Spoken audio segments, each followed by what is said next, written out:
사도신경 하심으로 예배를 시작하도록 하겠습니다. 나는 전능하신 아버지 하나님 천지의 창조주를 믿습니다. 나는 그의 유일하신 아들 우리 주 예수 그리스도를 믿습니다.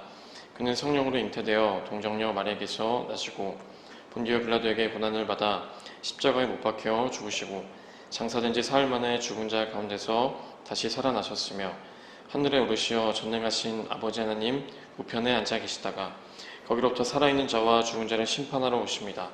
나는 성령을 믿으며 거룩한 공교회와 성도의 교제와 죄를 용서받는 것과 몸의 부활과 영생을 믿습니다.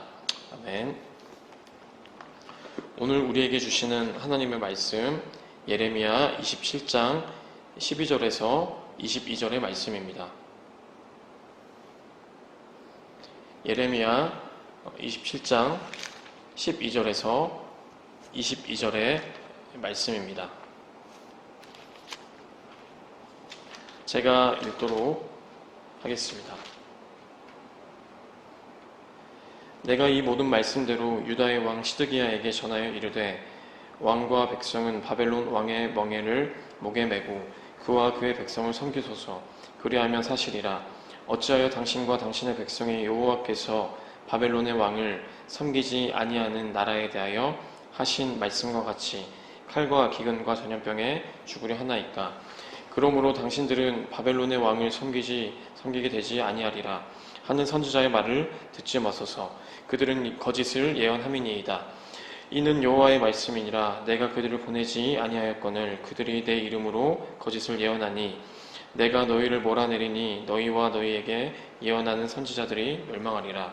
내가 또 제사장들과 그 모든 백성에게 전하여 이르되 여호와께서 이와 같이 말씀하시기를 보라, 여호와의 성전의 기구를 이제 바벨론에서 속히 돌려오리라고 너희에게 예언하는 선지자들의 말을 듣지 말라. 이는 그들이 거짓을 예언함이니라 하셨나니 너희는 그들의 말을 듣지 말고 바벨론의 왕을 섬기라. 그리하면 살리라. 어찌하여 이 성을 황무지가 되게 하려느냐. 만일 그들이 선지자이고 여호와의 말씀을 가지고 있다면 그들이 여호와의 성전에와 유다의 왕의 궁전에와 예루살렘에 남아있는 기구를 바벨론으로 옮겨가지 못하도록 만군의 여호와께 구하여야 할 것이니라. 만군의 여호와께서 기둥들과 큰 대야와 받침들과 이 성에 남아있는 기구에 대하여 이같이 말씀하시나니 이것은 바벨론의 왕 느부갓네살이 유다의 왕 여호아김의 아들 여고니아와 유다와 예루살렘 모든 귀인을 예루살렘에서 바벨론으로 사로잡아 옮길 때에 가져가지 아니하였던 것이라. 만군의 여호와 이스라엘의 하나님께서 여호와의 성전과 유다의 왕의 궁전과 예루살렘에 남아있는 그 기구에 대하여 이와 같이 말씀하셨느니라. 그것들이 바벨론으로 옮겨지고 내가 이것을 돌보는 날까지 거기에 있을 것이니라. 그 후에 내가 그것을 올려와 이곳에 그것들을 되돌려 두리라. 여호와의 말씀이니라. 아멘. 오늘도 주님이 주시는 말씀 가운데서는 하루가 되어지기를 소원합니다. 우리는 예레미야서의 말씀을 계속해서 나누고 있습니다. 예레미야는 눈물의 선지자였습니다. 예레미야는 자신의 나라 유다가 망해갈 즈음에 활동한 선지자였다는 것을 우리는 알고 있습니다. 그래서 유다가 철저히 망할 것이며 유다는 철저히 노예가 될 수밖에 없음을 예레미야는 눈물로써 선포하는 것입니다. 유다가 망하는 그 이유는 이스라엘 유다 백성들이 하나님의 말씀에 순종하지 않았고 또 그들의 죄악 때문에 그 이스라엘 유다는 망하게 되었습니다. 그래서 자신의 나라 그 유다가 철저히 밟힐 수밖에 없음을 예레미야는 눈물로써 하나님께 고백하는 것입니다. 예레미야서를 보면 우리는 조금 어렵습니다. 내용이 꽤나 어렵고 또 이해하기도 벅찬 부분들이 있습니다. 그리고 머나먼 과거의 인물인 예레미야나 또 그가 속한 유다와 오늘날의 우리가 어떠한 공통점을 찾을 수 있을까 우리가 고민해 볼 수도 있습니다. 그럼에도 불구하고 우리가 예레미야를 알아야 하고 예레미야서를 읽어야 하는 이유는 예레미야라는 정말 머나먼 과거의 인물을 통하여서 우리의 삶을 다시 한번 조명해 볼 수 있기 때문에 그렇습니다. 그리고 예레미야서 안에서 일어난 슬프고 애통한 일들은 오늘날에도 여전히 일어나고 있습니다. 오늘날에도 여전히 볼 수 있고 예레미야서를 통해서 우리가 동일하게 볼 수 있는 오늘날과 비슷한 특징이 하나 있습니다. 그것은 뭐냐면 역사적으로 쇠락해가는 나라들, 망해가는 국가들을 볼 때 우리는 두 가지 종류의 사람들을 마주하게 됩니다.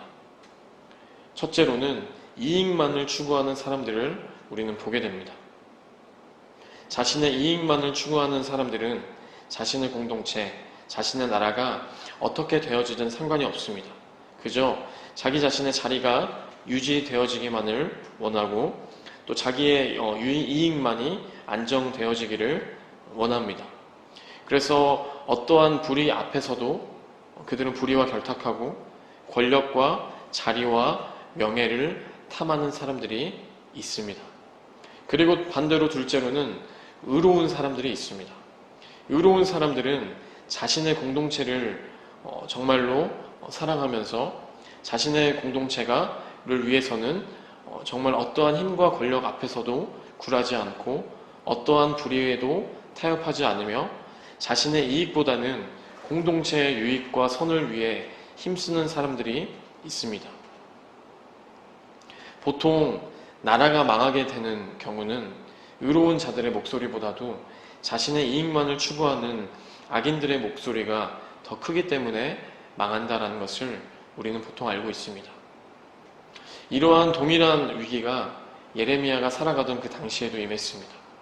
악인들, 거짓 선지자들의 목소리가 더욱 커지고 어떠한 권력과 힘에 결탁하여서 하나님의 말씀에서 유다가 너무나도 많이 벗어나 있었습니다. 그래서 예레미야는 죽어가는 이스라엘 백성들, 또 어린 아이들, 연약한 사람들을 위해서 부르짖습니다. 하나님, 너무나도 많은 백성들이 죽음 가운데, 고통 가운데 신음하고 있습니다.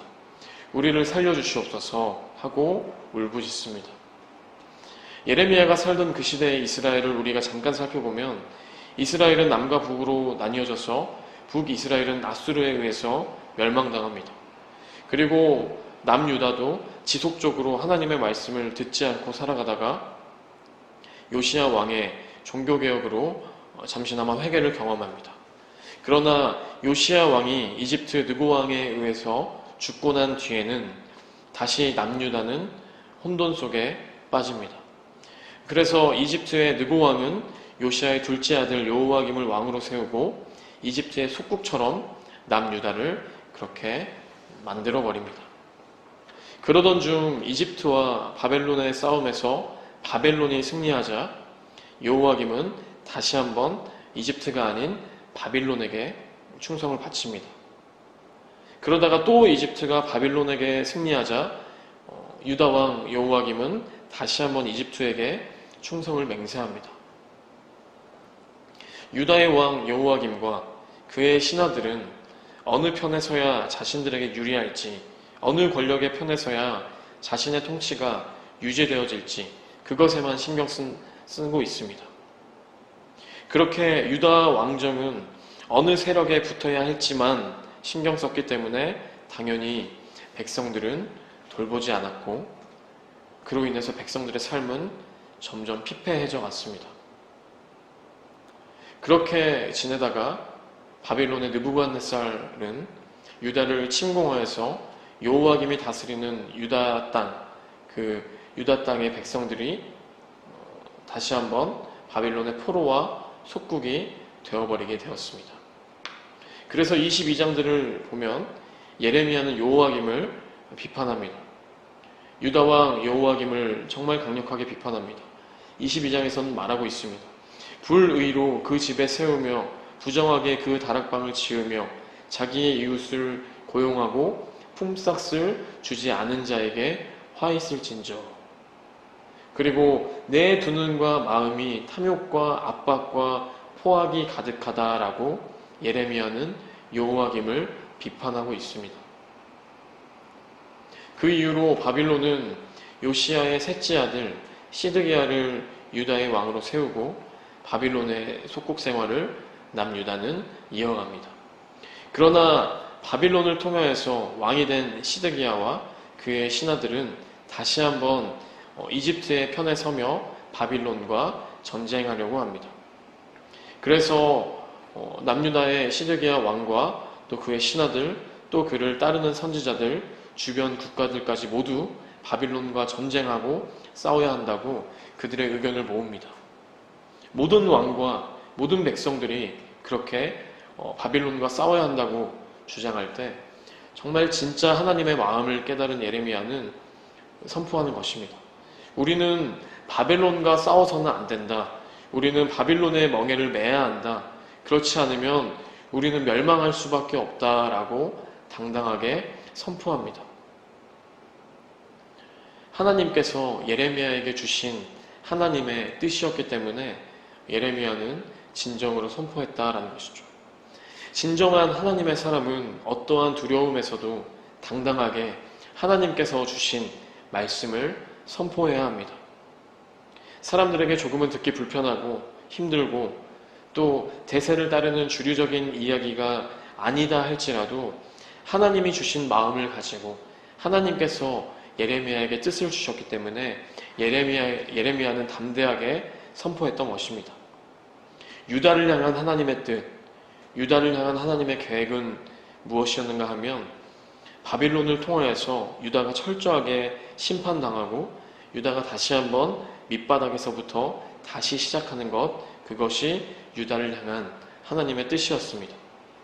그래서 그들이 스스로, 유다 백성 스스로가 정립한 가치관과 사상이 아닌 하나님께서 새롭게 주시는 회복의 약속들을 밑바닥에서부터 유다는 다시 한번 경험해야 했습니다. 그들이 하나님의 선택된 민족이지만 그들은 철저히 깨져야 하고 그들은 철저히 낮아져야 함은 진정으로 하나님의 음성을 듣기 위해서 오히려 그들에게 필요했던 일이었습니다. 그래서 유다를 향한 하나님의 진정한 뜻은 바빌론과 그들이 대항하여 싸우는 것이 아니라 바빌론을 통하여서 오히려 그들이 무너지는 것이었습니다. 그러나 이러한 하나님의 마음을 무시하고 자신의 유익만을 구하던 당시의 거짓 선지자들은 거짓 예언을 하죠. 유다의 시드기야 왕이 듣기 원하는 이야기만을 하는 것입니다. 우리는 바빌론과 싸워야만 하고 우리는 바빌론으로부터 돌아올 것이며 우리는 삶이 평안해질 수 있다라고 아주 긍정적인 이야기만 합니다.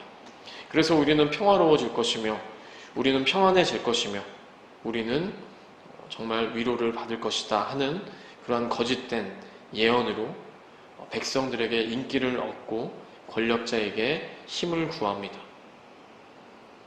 그래서 이러한 예언의, 거짓 예언의 절정으로 16절에서 22절까지 말하는 것은 바빌론이 빼앗아간 여호와의 그 성전의 기구들이 이제는 돌아올 것이다 라고 하는 예언인 것입니다. 바빌론에게 빼앗긴 예루살렘의 성전의 여러 가지 기구들과 물건들이 돌아올 것이다 하는 예언이죠. 이것은 우리가 바빌론에서부터 승리할 것이다 하는 강력한 거짓 예언자들의 거짓 선포였습니다.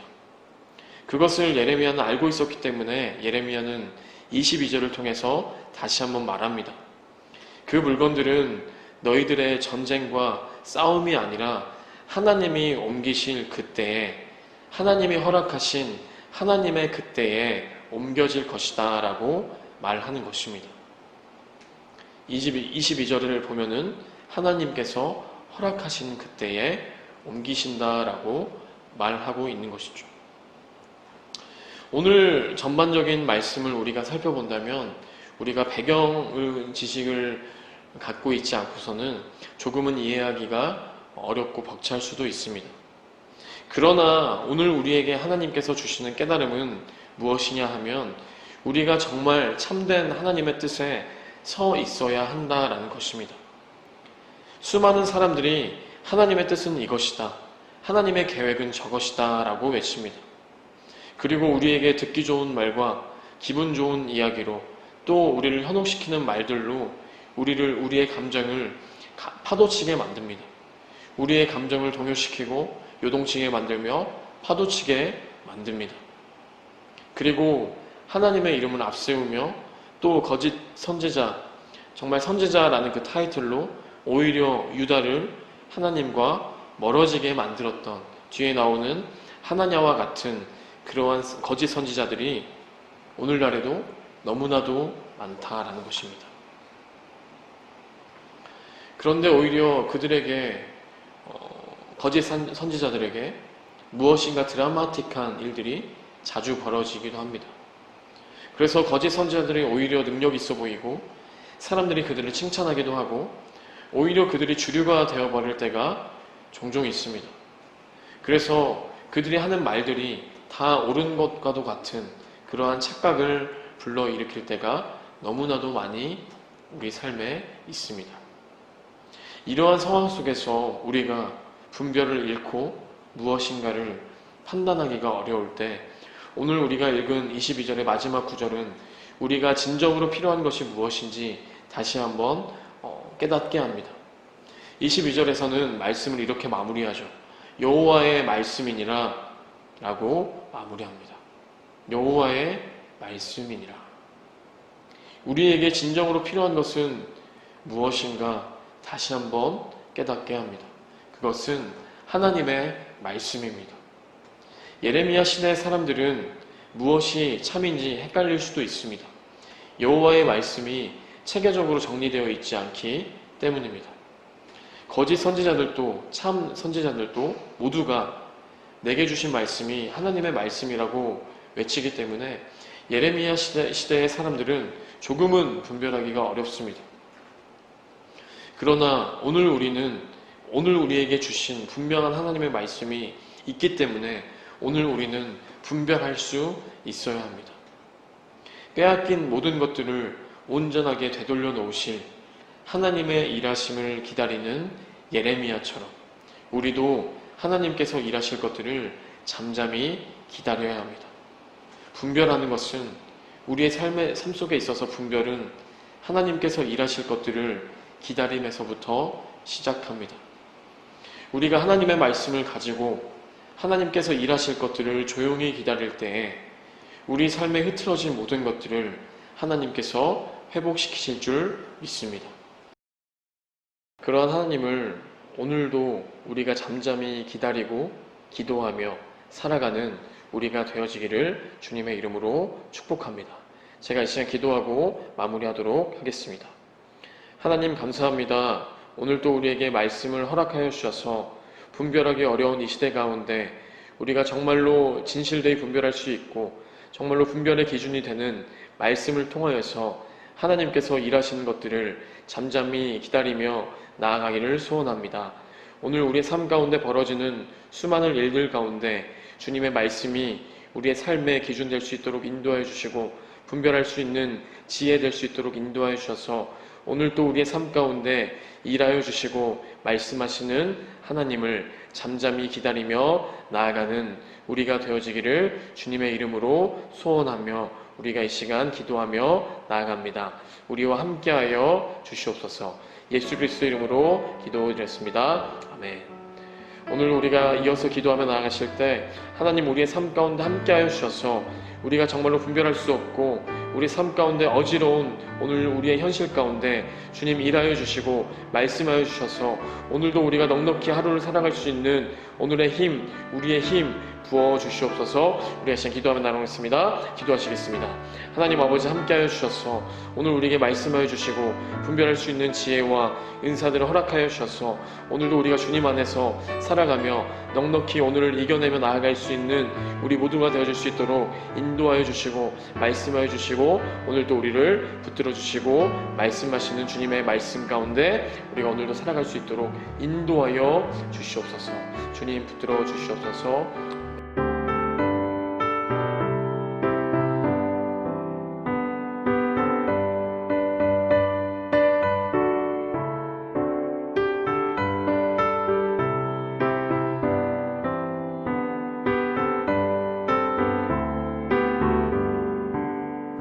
변찮는 주님의 사랑과 거룩한 보혈의 공로를 우리 다 찬양을 합시다. 주님을 만나볼 때까지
주님의 거룩한 보혈을 날마다 입으로 간증해 담대히 싸우며 나가세 천국에 들어갈 때까지 예수는 우리를 깨끗게 하시는 주시니 그의 피 우리를 눈보다 더 희게 하셨네 십자가 단단히 붙잡고 날마다 이기며 나가세 머리에 면류관 쓰고서 주 앞에 찬양할 때까지